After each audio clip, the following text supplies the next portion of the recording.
ejercicio que usted dijo que iba a dejar. Al final, sí, les voy a dejar un ejercicio. De hecho, lo debo subir hoy, el ejercicio, para que lo entreguen para el día o un poco antes del siguiente parcial, y podamos probar Ah, ok. compartirlo en clase para que lo podamos corregir ahí, ¿no? Que creo que es la mejor manera de que funcione para que sirva de retroalimentación, porque si lo corregimos nada más en la plataforma, pues creo que muchas veces no se ve lo que ponemos ahí y ya no, pues no cumple la función. Entonces, ahorita, este método clásico que decimos es, siempre vamos a hacer el conteo del número de casos posibles y eso lo vamos a poner como denominador. Y arriba vamos a analizar para cada evento que estemos estudiando cuáles son los casos favorables o el número de casos que incluyen el evento que estamos buscando. Entonces, el-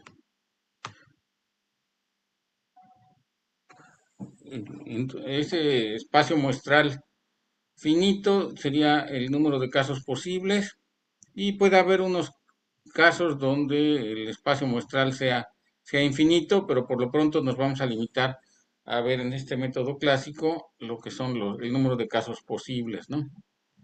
Una, un caso donde el espacio muestral sería infinito, si abajo son todos los números reales, por ejemplo, que son infinitos, y yo hago la probabilidad de encontrar cierto tipo de números, ¿no? Entonces ahí puede ser que sí tenga yo espacios muestrales infinitos, pero por lo pronto vamos a usar en casos donde el espacio muestral es finito, se puede contar y está limitado. Y vamos a considerar que todos los resultados tienen la misma probabilidad, que se expresa con la palabra equiprobables, ¿no? Tienen cada caso posible y cada caso favorable por lo mismo, tienen la misma probabilidad de suceder y por eso es que contándolos es como determinamos su probabilidad. Entonces, también cuando hacemos este método, quiere decir que conocemos cómo se estructura el experimento, qué se va a preguntar primero, qué se va a preguntar después, de cuántas opciones se tienen, y eso hace que el caso sea más sencillo o más completo para poderlo calcular. Entonces, esa es una de las características cuando podemos aplicar este método. El ejemplo más sencillo sería el lanzamiento de un dado. Tenemos el dado con la condición de que sea equilibrado para que todos los eventos tengan la misma probabilidad. Cualquier cara puede caer y podemos ver un evento como es la probabilidad de que un número sea par cuando lo obtenemos. Entonces, la solución sería identificar primero cuáles son todos los posibles resultados, que es el espacio muestral, que van a ser las seis caras del dado, que tienen un Se- número asociado, ¿sí? Sería un medio, ¿verdad? O sea, simplificado. Sería un Sí, medio. vamos a llegar a que son seis casos posibles, a que contamos el número de eventos favorables, pues son tres, y como lo vamos a dividir entre el número total de casos posibles, pues tendríamos 3 entre 2 y nos va a tocar que sea un medio, que es un 0,5 o 50%. Entonces, ese va a ser ese caso. Otros casos donde se pueden aplicar es cuando hablamos bueno, de ejemplo pueden ser la extracción de cartas, por ejemplo, en la baraja española, a diferencia de la baraja americana que tiene 52 cartas, aquí se tienen 40 cartas. Y si sabemos, por aquí habíamos puesto, bueno, se fue, pero bueno, están con cuatro palos, que en este caso son los oros, las copas, la sota y no, los bastos, y tienen otro, que ahorita no me acuerdo, pero son cuatro. Entonces, la probabilidad de que sea oro, una carta que sacamos, sería el total de eventos posibles, como son eh, 10 barajas para cada palo. Entonces vamos a tener que pues bueno, primero el número total de cartas de las barajas me da el espacio muestral, son 40. El número de casos favorables serían las 10 cartas que corresponden al palo de oro. Entonces son 10 cartas y cuando hagamos la división para calcular la probabilidad, pues vamos a dividir 10 entre 40, 10 que son favorables entre 40 posibles y me va a dar un cuarto o 25%. Entonces esos son casos Profe, una pregunta. sí, Este tipo o sea, como de probabilidad, de cálculo de probabilidad, se utiliza solamente cuando hay números, o sea, hay un resultado exacto. en no pueden ser cosas no numéricas también. Puede ser, por ejemplo, en el caso de productos, puede ser que un producto sea defectuoso o que no sea defectuoso, aunque ahí, o más bien cuando estamos hablando de colores, también puede ser, no son numéricos, pero sí sabemos cuántas variedades tenemos, ¿no? A lo O que me refiero es como que si siempre tiene que haber un resultado, o sea, ya sea numérico o no numérico, o sea, exacto. en sí vamos a tener, ahora, en estos casos, cuando es probabilidad clásica, sí siempre vamos a tener un resultado. La otra cosa que podríamos interesarnos es saber qué es más probable. Que, por ejemplo, cuando estudiábamos los diferentes juegos de la baraja, las manos que puedes tener cuando recibes tus 5 cartas en el póker, se puede hacer una jerarquía y comprobar que la jerarquía de las que se obtienen de más probable, pues es la de menos valor. La jerarquía de la más difícil de obtener es la que tiene mayor premio en el juego. Y así podíamos obtener, o sea, la conexión con la ciencia, digamos, de esto puede ser en el diseño de muestras y en el diseño de experimentos, para que tú cuando le vas a preguntar, o sea, normalmente tú quieres saber, por ejemplo, un estudio de opinión. Entonces te acercas a la gente y le preguntas, pero para que tu muestra sea válida, tienen que ser que todas las personas que te interesa estudiar tengan las mismas probabilidades de salir de ser entrevistadas y de que se tenga su respuesta.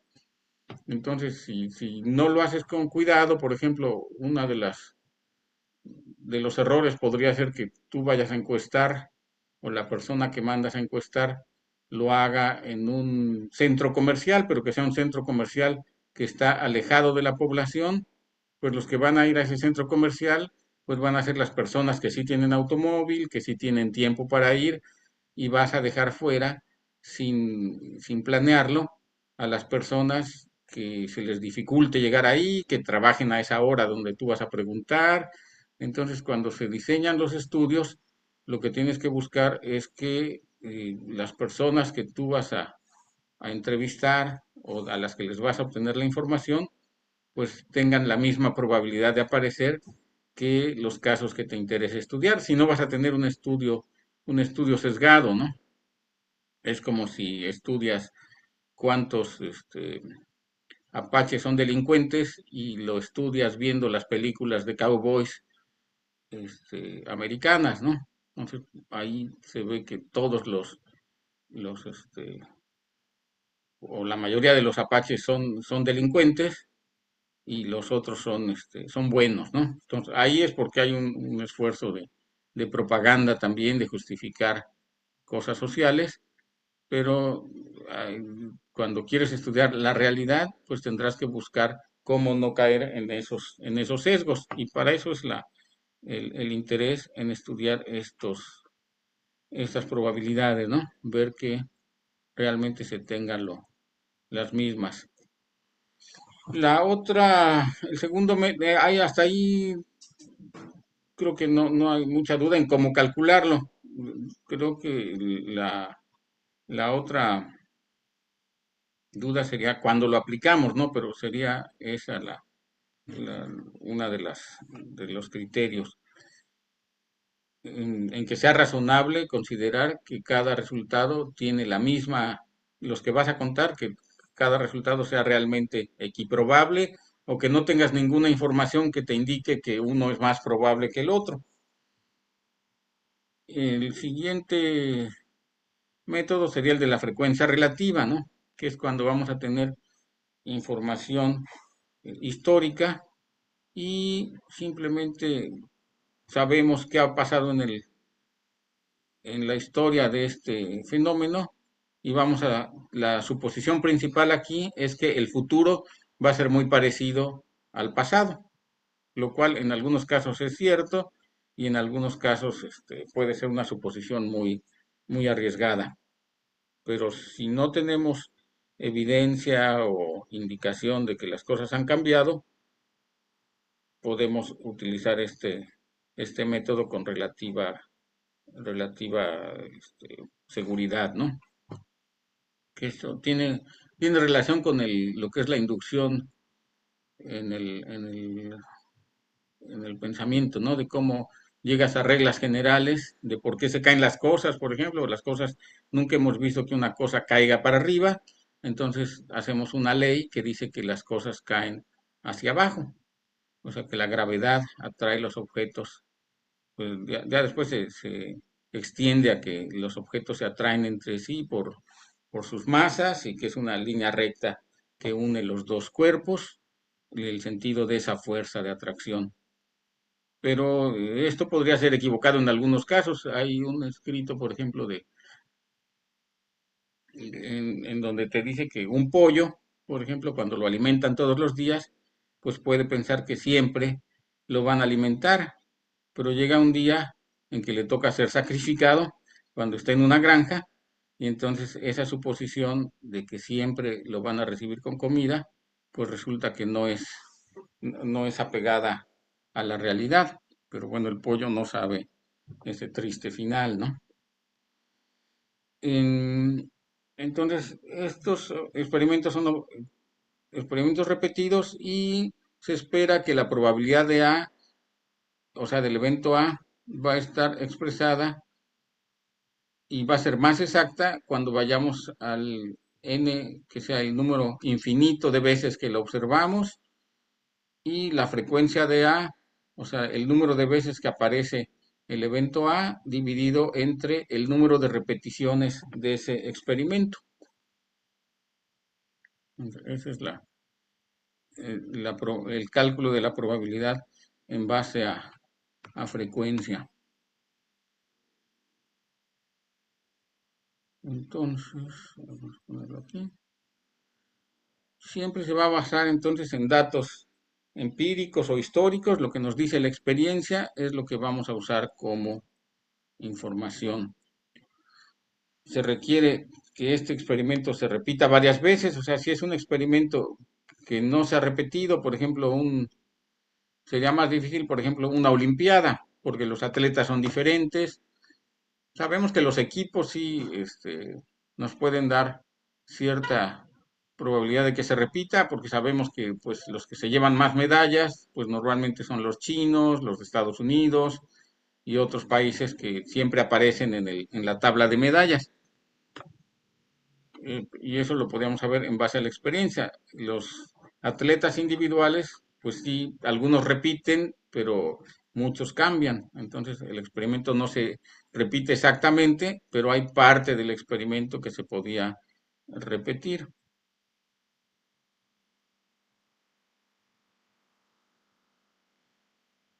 La otra es, bueno, conforme se tengan más observaciones con un registro más rico, vamos a poder tener un valor más real de la probabilidad.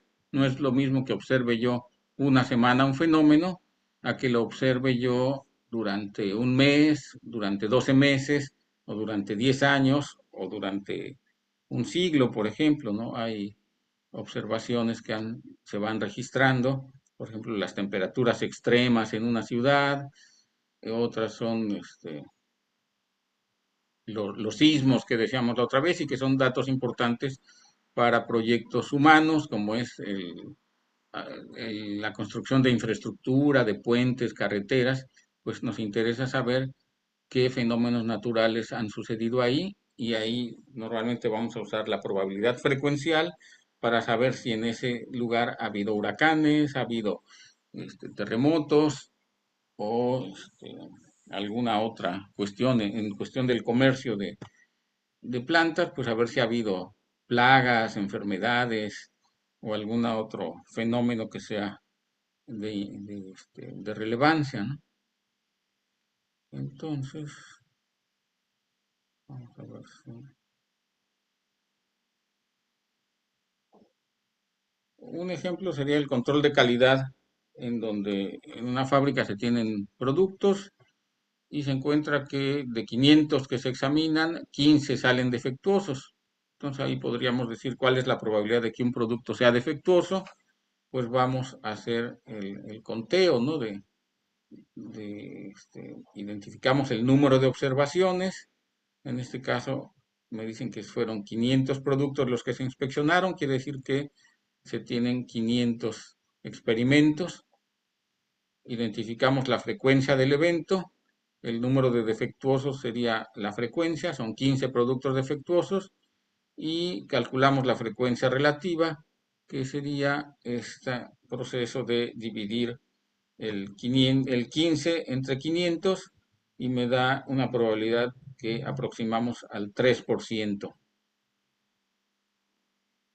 Esa sería mi probabilidad de que si yo no sé de dónde viene un producto, bueno, que sé que viene del mismo lote de productos o del mismo fabricante, puedo pensar que tengo el 3% de probabilidades de que me salga defectuoso. Y con esto podríamos, en una empresa, calcular cuál sería el gasto de ofrecer una garantía de que si te sale mal el producto como cliente, te lo voy a reemplazar.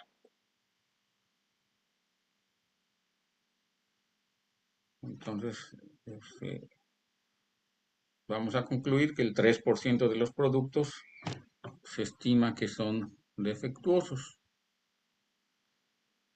Otro caso sería un estudio de mercado.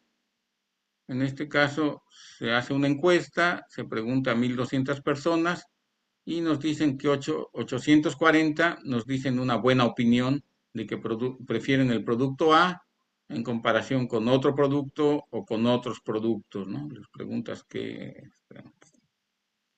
café prefieren y ellos te dicen una marca de café. Entonces, aquí esto nos permite calcular cuál es la probabilidad de que una persona elegida al azar prefiera el producto A. Entonces, ahí pues la fórmula nuevamente sería dividir el total de observaciones, 1.200, vamos a ponerlas como denominador y vamos a decir que 840 es la frecuencia observada de los que prefieren el producto. Vamos a aplicar la fórmula, dividir eh, los casos favorables entre el total de personas encuestadas y me va a dar un resultado de un 70%. Entonces, esto ya me indica que más de la mayoría prefieren el producto. Esto puede ser bueno, de hecho es lo que se usa para calcular cuál es el porcentaje de aceptación, por ejemplo, de un gobernante, ¿no? Qué tanto las personas están de acuerdo con la gestión de una persona que está al frente de un gobierno. Entonces hay pues, gobernantes que logran tener porcentajes muy altos y eso en, en un estudio de conflictos o de presiones internacionales o presiones políticas, te lo puedes conectar con la legitimidad de un gobernante. Normalmente un gobernante que tiene un porcentaje de aceptación muy bajo, pues es como un producto que, que sea poco favorecido por la opinión de las personas. Quiere decir que no lo percibe el público como de muy buena calidad o de muy buena aceptación. Entonces, el, bueno, estaría otra manera de hacer el cálculo, ¿no? Como quebrados y simplificando la división para obtener que es 7 décimos o 70%. Y el último método que tenemos es el método subjetivo. Entonces aquí generalmente lo vamos a usar cuando estamos con muy poca información y lo que vamos a tener es pues el grado de creencia personal de alguna persona que tiene experiencia previa o que tiene información disponible y que consideramos que tiene juicio personal. Hay personas que cuando les preguntamos algo pueden acertar y a veces estas, bueno, pues se puede prestar a juego también. No sé si escuchaste del pulpo Paul. ¿Del quién? El pulpo Paul. No, profe, ni idea. No, eso ya tiene mucho tiempo. Si buscas en internet, resulta que cuando fue el Mundial de Fútbol en Sudáfrica, eh, hicieron pues a alguien se le ocurrió a que un pulpo, que son animalitos muy inteligentes y que pueden aprender a hacer trucos, seleccionara unas tarjetas que le ponían y las tarjetas que le ponían eran los nombres de los equipos. Entonces lo que era altamente improbable, pues, de un pulpo que lógicamente no sabe nada del fútbol, estuvo haciendo las predicciones de quiénes iban a ganar y resultó que acertó en un montón un gran porcentaje de los juegos y acertó, no sé si incluso el campeón del campeonato lo llegó a predecir el pulpo Paul. Pero Wow. fue un caso muy, muy simpático, sí. Lo voy a buscar para mostrárselo después o ponerles el enlace que vean algún video sobre él o si quieren buscarlo ustedes. Nunca También lo es. había escuchado. Sí, fue muy simpático. Entonces, aplicación, pues generalmente cuando estás buscando información se trata de eventos únicos que no se pueden repetir. Por eso es que no hay datos históricos, porque nunca se han hecho. Otra es que se hacen predicciones económicas. En economía, pues hay ciertas leyes generales de la economía y teorías económicas, pero la verdad es que existen tantas variables porque pues el resultado del desarrollo económico de un país tiene que ver con las decisiones que toman individualmente pues un número de millones de individuos y que están afectados por millones de cuestiones que pueden ser climáticas, que afectan las cosechas, o pueden ser cuestiones de pues, catástrofes, o muchas cosas que pueden suceder. O sea que las variables, a diferencia de un experimento sencillo en física, donde se puede regular la temperatura, se puede tomar el peso de los objetos que están participando. En el caso de una economía, pues no se puede repetir nunca exactamente las mismas condiciones. Entonces, las predicciones económicas, muchas veces cuando se trata, por ejemplo, el Banco de México quiere hacer una estimación de cuál va a ser el crecimiento en el próximo año, pues lo que se hace es preguntar a un grupo de expertos. Normalmente se pregunta a varios bufetes de estudio económico y cada uno da una predicción. Uno da una predicción más optimista o menos, y lo que se hace después es hacer un promedio. Entonces, esa es una forma de estimar qué puede ser la cifra de crecimiento del siguiente año. Otra es el análisis de riesgos. Cuando se trata de saber, por ejemplo, en un banco, si un cliente que viene y pide un crédito de 10 millones de dólares para construir un proyecto y lanzar una empresa, pues al banco le preocupa saber qué probabilidades hay de que falle. Entonces, en algunos casos, ese, esa estimación pues se va a basar en análisis de sus cifras financieras, se va a preguntar o tomar en cuenta también la experiencia de los directivos, si han hecho negocios antes o son novatos, y si son serios o no, si les han pagado a otras personas. Y finalmente se va a hacer un juicio subjetivo de toda esa información y los expertos de un comité van a decidir si el banco debe prestarle o no prestarle los 10 millones de dólares o la cifra que esté pidiendo. Entonces, es eso y otras son decisiones empresariales, por ejemplo, de invertir en un nuevo proyecto. Pueden ser cosas que nadie ha hecho, por ejemplo, las empresas que están invirtiendo ahorita en desarrollar inteligencia artificial, pues la verdad es que no han existido esos productos antes, no se sabe cuál va a ser el resultado, pero ellos consideran que hay un mercado para las cosas que ofrecen y por eso es que tienen deciden seguir adelante con el proyecto. No siempre las decisiones empresariales son acertadas, ¿no? Hubo también en el desarrollo del Internet, hubo cierto momento donde se sobreestimaron las posibilidades de negocios y muchas empresas tuvieron una caída en que se llamó la crisis de las empresas.com, ¿no? Como todos, es la terminación de muchas direcciones de Internet. Entonces, algunos inversionistas habían sido demasiado optimistas y luego vieron que los flujos de dinero no estaban llegando como se esperaba. Entonces hubo ahí un problema. En finanzas eso le llaman luego las burbujas, ¿no? Porque la esperanza de todo el mundo crece, piensan que todo va a estar muy bien y después resulta que la realidad pues no coincide con esas expectativas. Entonces, por ejemplo, se puede hacer para el lanzamiento de un producto.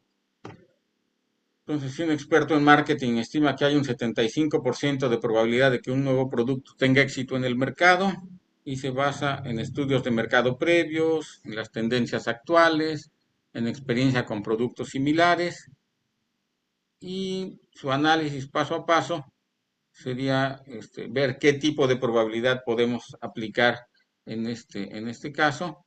Podríamos aplicar probabilidad clásica, según tú.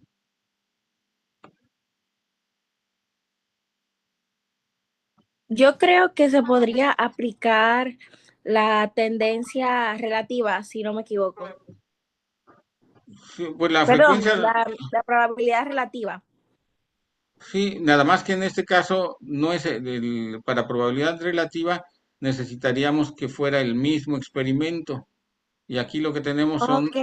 productos similares. O sea, puede ser que hayamos lanzado otro producto que a lo mejor era para el mismo uso, pero como es un nuevo producto, puede ser que tenga nueva tecnología, que sea más barato, Oh, ok. entonces tiene cosas diferentes. Entonces, como es realmente irrepetible, lo que tenemos que usar es el cálculo para productos, para casos que nunca han existido, que sería Ah, el subjetivo, un evento único que no va a ser, que no repite ninguno anterior. Se va a ok. parecer, ¿no? Y por eso es que sí se toma en cuenta las tendencias actuales, los estudios de mercado que se le ha ido a preguntar a las personas, pero bueno, a veces te van a preguntar, oye, ¿tú comprarías este producto si te lo dieran en 50 pesos? Y tú dices, sí, yo me lo compraría. Y la verdad es que cuando pasas enfrente de la tienda, pues nunca lo compras. Entonces, lo que te dice la gente en las encuestas, pues también no siempre es la verdad. Cuando se estudia encuestas, por ejemplo, se ven varios eh, errores que puede haber. Puede haber desde que esté mal diseñada la pregunta, como cuando llegas y le preguntas a alguien y le dices, ¿verdad que este es un producto muy bueno? Pues te va a decir, pues sí, para no contradecirte, ¿no? A veces tenemos el miedo a contradecir o las personas tienen las ganas de agradarle a la persona que llega y les pregunta, entonces por no ser groseros, le dicen que su producto es bueno, ¿no? Entonces, el diseño de las encuestas tiene que cuidar que no hagas a la persona irse a una respuesta que no sea la que ellos de veras van a hacer. Entonces, hay margen de incertidumbre también cuando haces esas preguntas. Entonces, a veces es, por ejemplo, la gente por imagen trata de contestar, pues que sí compraría un producto, aunque sea un producto que no le alcanza para pagar, porque pues no quiere verse como una persona de pocos recursos, ¿no? O si es un producto que consumen, entre comillas, las personas inteligentes, él quiere verse inteligente y entonces va a decir, no, yo sí compraría un producto que me, que es mejor que los demás en el costo, que es mejor que los demás en la calidad, aunque en realidad cuando quiere comprar, pues a lo mejor él no le preocupa tanto la calidad como el menor precio para salir del problema en ese momento. Eso puede ser otra cosa. Y la expresión de probabilidad, pues sería el buscar, que aquí nos dice que el experto estima que hay un 75% de probabilidad. Y esa es la mejor estimación que tenemos, porque no hay más información.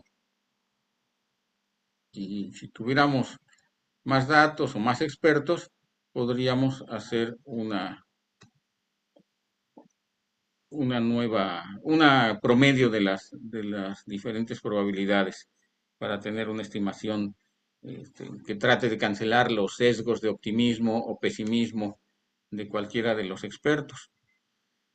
Es como bueno, ahí no es probabilidad, sino es cuando asignan calificación en competiciones, que a veces como es difícil evaluar, hay una parte subjetiva en los jueces de gimnasia o en los jueces de danza o de algunos otros eventos así artísticos o deportivos. Y lo que se busca es que al tener un comité de jueces, pues las opiniones se balanceen de alguna manera para cancelar este posible favoritismo o enemistad que pudiera tener una persona hacia el competidor. Y bueno, otra parte importante es que podemos también calcular la probabilidad de fracaso. A veces nos interesa la probabilidad de éxito del producto, porque lo que nos ponen en la pregunta, ¿cuál es la probabilidad de que tenga éxito en el mercado? Y la probabilidad de éxito sería un 75% y la probabilidad de fracaso sería el complemento, o sea, uno menos la probabilidad de éxito, que es el 25%. Porque, bueno, aquí lo importante es que es el complemento porque no puede haber algo intermedio, o hay éxito o hay fracaso. Bueno, una línea muy delgadita sería que no hay ni éxito ni fracaso, pero ahí tenemos que definir cuidadosamente qué consideramos éxito y qué consideramos fracaso y prácticamente salir, el no tener rentabilidad sería un fracaso.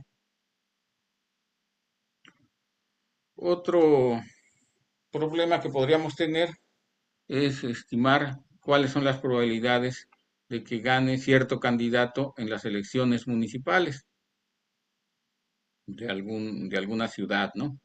Entonces tienen una estimación de un analista político que estima las probabilidades del candidato A en 45%, el candidato B en 35% y el candidato C en 20%. Entonces, lo que podemos hacer primero, lo que debemos hacer es revisar que estas probabilidades cumplan con los axiomas de la probabilidad, que son en principio que ninguno sea mayor que uno y que si lo sumamos, realmente lo que obtenemos sea una, una cifra que sea igual a uno. Entonces, si sumamos 45 más 35, pues me da 80, más 20 me da el 100%, y este 3 no sé por qué se coló ahí, es pero sería, ahí sí cumplirían porque la suma de las probabilidades me da igual al 100%, y está cumpliendo con el requisito. Y luego la probabilidad de que gane A o B, esto representaría la unión de los dos eventos. A unión B es la probabilidad de que gane el A o el B, o sea, no me importa cuál de los dos gane, pero que gane uno de los dos, sería la probabilidad de que gane A más la probabilidad de que gane B. Ahí aplicaríamos el método de la suma de las probabilidades. Y hay que tener cuidado aquí que no podemos tener una intersección, porque como son candidatos, o gana uno o gana el otro, entonces no habría necesidad de restarle ninguna intersección de las dos victorias y tendríamos que es el 80% de probabilidad que gane A o B. Y eso coincide con la probabilidad de que no gane C, es el complemento, que sería 1 menos 0,20, sería el 80%, que corresponde a que gane A o B, ¿no? Entonces ahí vemos que la, la- la probabilidad está bien, bien definida. Sería equivocado, por ejemplo, si tengo tres que tengan 45% y la probabilidad me sale más que uno. Y en ese caso, lo que tendríamos que hacer es, podemos usar esa información si es la única que tenemos, pero tendremos que dividir la probabilidad o la aceptación de cada uno, la probabilidad inicial, entre la suma de las probabilidades que calculamos. Y bueno, otro de los temas, que ya sería los últimos que comparamos, es la posibilidad de que cuando yo tomo de un universo un elemento, es importante saber en cómo está diseñado el experimento, si es posible que yo vuelva a tomar ese mismo elemento o lo voy a, o va a ser imposible que yo lo vuelva a tomar. Y eso matemáticamente se define como con reemplazo, muestreo con reemplazo, o sea, quiere decir que lo vuelvo a colocar en el mismo lugar. Si tengo tres productos que tengo en un cajón y es con reemplazo, quiere decir que voy a devolver el producto a la canasta o al cajón después de haberlo examinado. Y entonces la- lo que sucede es que cuando yo vuelva a repetir el experimento, puede ser que vuelva a tomar ese elemento y eso hace que las probabilidades en cada una de las repeticiones sea la misma. Y en el experimento sin reemplazo, quiere decir que yo, por ejemplo, si voy al refrigerador y tengo tres alimentos y voy y lo saco del refrigerador y lo consumo para ver si o sea, y estudio la posibilidad de que el, o sea, sé que por ejemplo, uno de los tres productos está caducado o está defectuoso. Si voy y tomo uno que esté y lo pruebo y no está defectuoso y lo consumo, ya no lo regreso. Entonces, la posibilidad de sacar uno defectuoso la primera vez era un tercio, pero cuando vaya yo la segunda vez, como ya no regresé ese producto bueno, la siguiente va a ser una probabilidad diferente porque ya cambió el número de eventos que completan ese universo de resultados posibles. Entonces, eso cambia con la extracción. Entonces, con reemplazo, los eventos van a ser considerados independientes y sin reemplazo nos vamos a referir a eventos dependientes, porque si ya saqué un producto bueno, la siguiente probabilidad ya va a tener un diferente valor dependiendo de la probabilidad del resultado del primer experimento. Entonces, esto lo podemos ver en algunos casos de relaciones internacionales, porque podríamos pensar que un evento es que haya una agresión entre dos países. Entonces, si los eventos son el que haya un año sin guerra, pues una vez que hay una agresión, va a aumentar la posibilidad de que vuelva a haber otra agresión si es que no se hacen el arreglo de las causas en forma total. Entonces, por ejemplo, eh, también lo podemos ver en el caso de países que participan en ciertos organismos. Por ejemplo, la selección de países para participar en una cumbre con reemplazo sería cuando un organismo internacional debe seleccionar países para presentar propuestas en una cumbre y cada país puede ser seleccionado múltiples veces para diferentes comités. Entonces, si tenemos 5 países candidatos y vamos a seleccionar 2 países al azar con reemplazo, entonces, ¿cuál es la probabilidad de que el país sea seleccionado al menos una vez? O sea, en uno de los 2 comités. Entonces, aquí tenemos que pensar qué sucedería en la primera selección y si va a ser la misma que la segunda selección. Pero como vemos que dice que es con reemplazo, porque el país puede participar en esos 2 comités que son diferentes, entonces la probabilidad de que A no sea seleccionado lo podemos escribir como la probabilidad del complemento de A o no A, que sería la A con una barra, y la primera selección cuando cuando es con reemplazo sería 4/5, que sería la probabilidad de que no sea seleccionado. Y en la segunda selección con reemplazo sería la misma probabilidad de 4/5 de que no, porque no va a cambiar, porque puede ser otra vez considerado.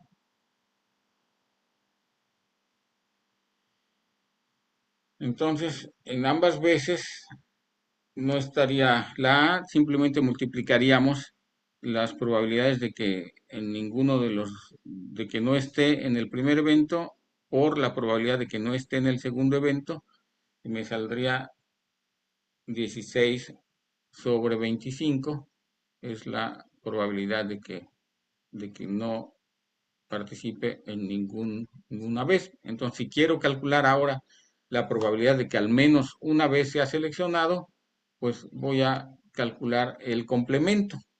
Entonces sería 1 menos la probabilidad de que nunca suceda la selección, porque al menos una vez incluye 2 casos, incluye el caso de que se seleccione en uno de los comités o de que participe en los 2 comités. Entonces sería 1 menos 16/25 y si lo simplificamos sería 25 menos 16 me da 9, 9/25 me da 0,36, que es igual a 36%. Entonces, cuando aplicamos el reemplazo, las probabilidades permanecen constantes. Son 4/5 en ambas elecciones, porque es como si el país regresara al conjunto, ¿no? Así como los objetos regresaban al cajón cuando hacemos el reemplazo. En este caso, es como si el país regresa al cajón porque puede ser seleccionado 2 veces. Otra situación sería si es una delegación comercial donde van a negociarse tratados comerciales bilaterales y una vez que un país es asignado a una negociación, no puede participar en otra simultáneamente. Entonces, si tenemos esos mismos 5 países y se seleccionan 2 países al azar, ahora sí no puede haber reemplazo. ¿Cuál sería la probabilidad de que A sea seleccionado al menos una vez? Van a haber dos, este, dos oportunidades, pero si vemos la primera selección, al no aplicar reemplazo, sigue siendo 4/5, porque de que no se ha seleccionado serían los que seleccionen a alguno de los otros 4 dividido entre los 5 posibles, y la segunda selección sin operar el reemplazo. Ahora solamente quedan 4 países y 3 que no son A, porque como no seleccionaron a A en el primer caso, quiere decir que A sí está dentro de esos 4 restantes. Entonces ahora tendríamos una probabilidad de 3/4. Entonces cambió con respecto a la primera operación de selección. Entonces el cálculo de cuál es la probabilidad de que A no sea seleccionado ni en el evento 1 ni en el evento 2 sería multiplicar esos dos eventos, y el resultado, después de simplificar, me va a quedar en 3/5.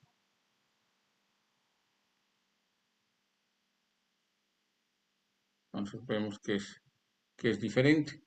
Y para obtener la probabilidad de que sí sea seleccionado al menos una vez, hacemos uso de la regla del complemento, donde la probabilidad de que al menos una vez es igual a 1 menos la probabilidad de que nunca sea seleccionado.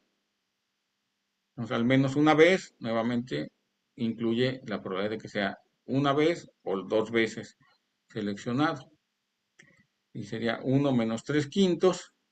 Entonces nos va a resultar que son 2/5 igual a un 40% de probabilidad.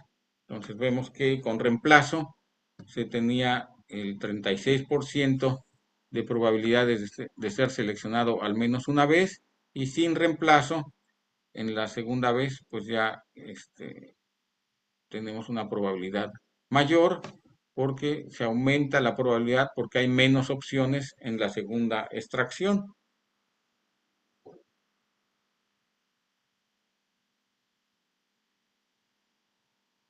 Otro caso que podríamos ver es la mediación de conflictos, donde, bueno, en la ONU un Consejo de Seguridad tiene 8 miembros.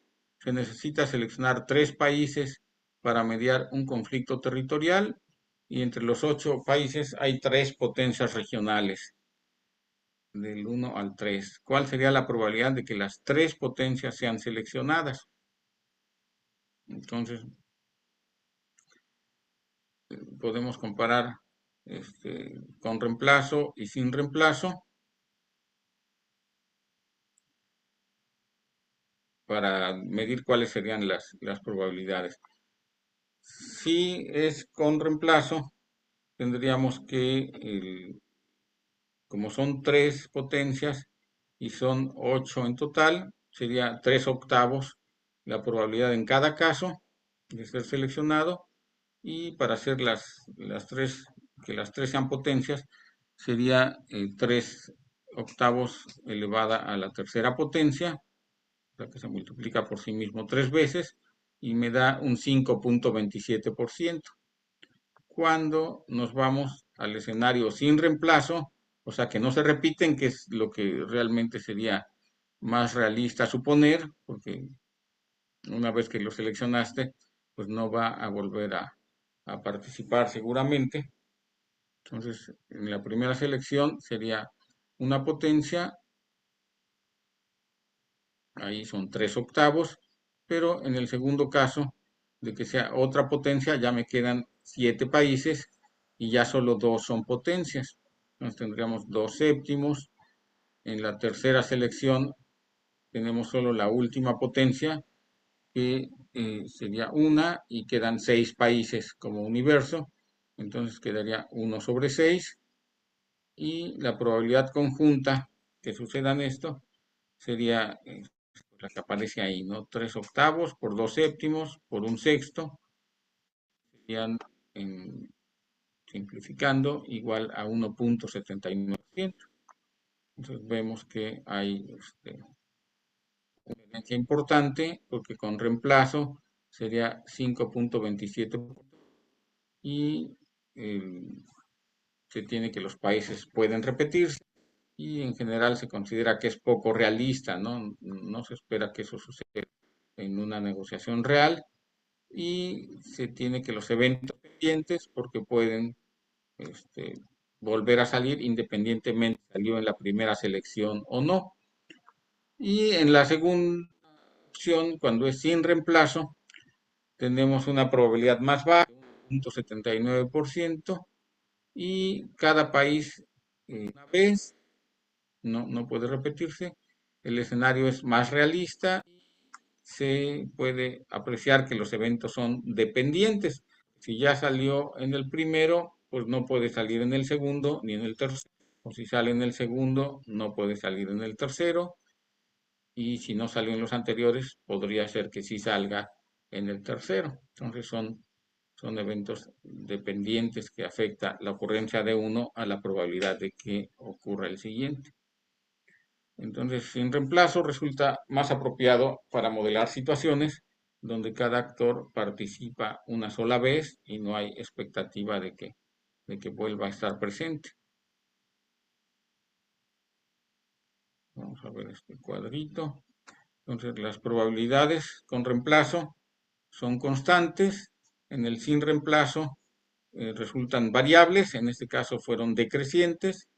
La independencia de los eventos con reemplazo son independientes porque la situación del conjunto vuelve a regresar al estado inicial, y cuando son con reemplazo, sin reemplazo, ya no es el mismo conjunto de donde vamos a obtener la selección, entonces ahí serían eventos dependientes. Y los ejemplos son países que pueden presidir múltiples comités, y en el sin reemplazo sería la rotación única en el consejo. Por ejemplo, hay organismos que es rotativa la presidencia, pero no se repite, por lo menos inmediatamente, sino que tiene que pasar más periodos para que se repitan. Entonces, ¿cómo lo calculamos con reemplazo? Pues con simple multiplicación, o sea, con exponentes. Y en sin reemplazo tenemos que ver la probabilidad para cada situación, para cada evento, que es más conectado con una probabilidad condicional. Y la aplicación real con reemplazo, pues son muestreos teóricos, o también va a ser más cercano cuando es una población infinita, ¿no? Si haces una encuesta en una ciudad, pues sería difícil que si haces 25 entrevistas, se repita la misma persona que se entrevistó anteriormente, aunque puedes tener reglas para pedirles este, pues algún dato como el nombre o algo, y aunque la encuesta sea anónima, pues tratar de buscar que no se repitan, pero cuando es anónima, sí pudiera ser que dos encuestadores repitan a la misma persona, pero ahí sería con reemplazo. Y sin reemplazo, pues sería cuando entrevistas a personas en una compañía, por ejemplo, y que los tienes más controlados de que no se repita la entrevista a la misma persona. Entonces, también a veces los que seleccionas, pues pueden ser las personas que tienes a la mano, y también ahí sería sin reemplazo porque son un número más limitado de personas. Entonces, si comparamos también los métodos de cálculo de cómo hacemos la base para el clásico, tenemos una suposición de que hay una simetría teórica, de que si pasa un evento, lo mismo puede pasar el otro. En frecuencial tenemos los datos empíricos en un registro, y en el subjetivo tenemos una creencia personal. ¿Cuándo los podríamos usar cada método? El clásico lo vamos a usar cuando es razonable pensar que cada uno de los resultados del universo de, de la muestra son resultados con la misma probabilidad. En la frecuencial, cuando consideramos que el experimento corresponde a un fenómeno que pues no ha cambiado en su mayor parte, sino que puede ser repetible. Y en el subjetivo vamos a hacerlo para eventos únicos, de los cuales no hay disponible ni un registro, ni tampoco es posible suponer que es lo mismo la probabilidad de fracasar o tener éxito en un proyecto o en una competencia, o que todos los números de desarrollo económico son igualmente probables, pues no sería razonable suponerlo así. Entonces, los ejemplos en el clásico sería lanzar un dado o sacar una carta de un mazo de cartas, o en frecuencial sería el control de calidad de unas piezas, que esperamos que si me sigue mandando piezas el mismo proveedor y no ha cambiado su método de producción, pues espero que sea lo mismo. O si recibo también, por ejemplo, estudiantes de la misma eh, escuela preparatoria o de bachillerato para un examen de admisión, pues si siempre aprueban un 80% de esos exámenes, puedo suponer que la siguiente generación, si no ha cambiado gran cosa en ese lugar, pues que el 80% de esta nueva generación va a seguir comportándose de la misma forma y tener una calificación aprobatoria. Y el subjetivo es en todas las cosas que hay muchas variables, como en la inversión bursátil, donde depende de pues las decisiones de muchas empresas, las decisiones de muchos compradores en un mercado y de muchos gobiernos que pueden dar, subir o bajar impuestos, o muchos fenómenos climáticos, etcétera. Entonces ahí sería muy difícil hacer una estimación de probabilidad ni frecuencial ni clásica, aunque se use la información de frecuencia. De hecho, para estudios en la bolsa, pues hay estadísticas que muestran cuál es el comportamiento de las acciones, se estima cuál es la probabilidad de que suba, de que baje, y hay, vamos a ver que hay distribuciones de probabilidad, se llaman, donde se puede tener cierta idea de cómo se comportan, pero se van a usar como elementos que complementen la subjetividad de un experto. Las ventajas de cada método es que en el clásico pues tenemos una precisión teórica, en el frecuencial pues lo que tenemos es que pues estamos basándonos en datos reales y esperamos que entre más observaciones tengamos, más cerca de una estimación exacta de la probabilidad vamos a estar. Y en el caso del método subjetivo, la principal ventaja es que es flexible y aparte a veces es lo único que tenemos disponible. Entonces, cuando tenemos que tomar una decisión, pues no nos podemos esperar a que pasen 200 años para saber si el fenómeno se repite de la misma manera y tiene una regularidad o no. Y la siguiente, también es importante ver cuáles son las limitaciones.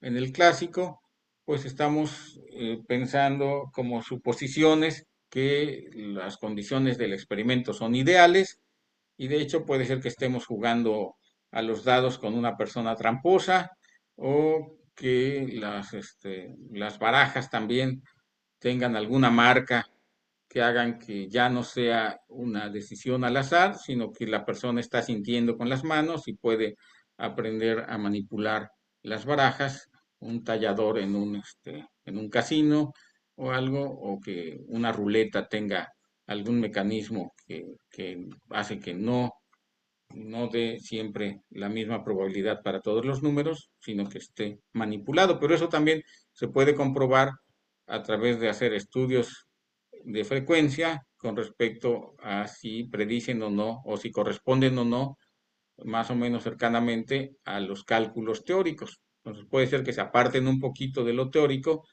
porque solo en el infinito tiempo serían exactamente iguales, pero si son muy diferentes, entonces no sería creíble que el dado es balanceado y equilibrado, o que la balanza, la ruleta sea correcta, etcétera. Y la limitación de la frecuencial es que necesitamos que haya habido en el pasado personas o algún sistema que haya sido pues cuidadosamente llevado para tener un registro exacto, y continuo, constante, con datos que sean abundantes.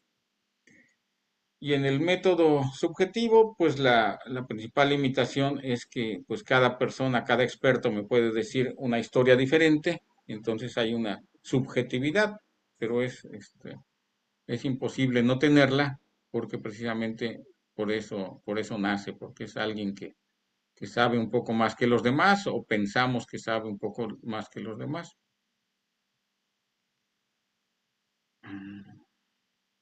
Bueno, este sería un ejercicio que ya podemos hacer mejor en la clase. Y por lo pronto, entonces, aquí suspenderíamos la clase. Entonces, pues muchas gracias por tu asistencia mía y espero que los demás, si tienen oportunidad, puedan ver la grabación que está disponible en la página. Bueno, Perfecto, profe, no hay de qué. sale cualquier pregunta, duda, comentario, ninguna, No, todo. ya se aclaró mi duda, era en cuándo, o sea, cuándo se podía utilizar cada uno, pero ya con el cuadrito que usted puso al final, pues ya aclaré esa parte. Ok, bueno, sí, esa es lo que resume todo realmente. Bueno, pues entonces nos vemos la próxima semana. Buen fin de semana. Bye, Hasta luego, bye.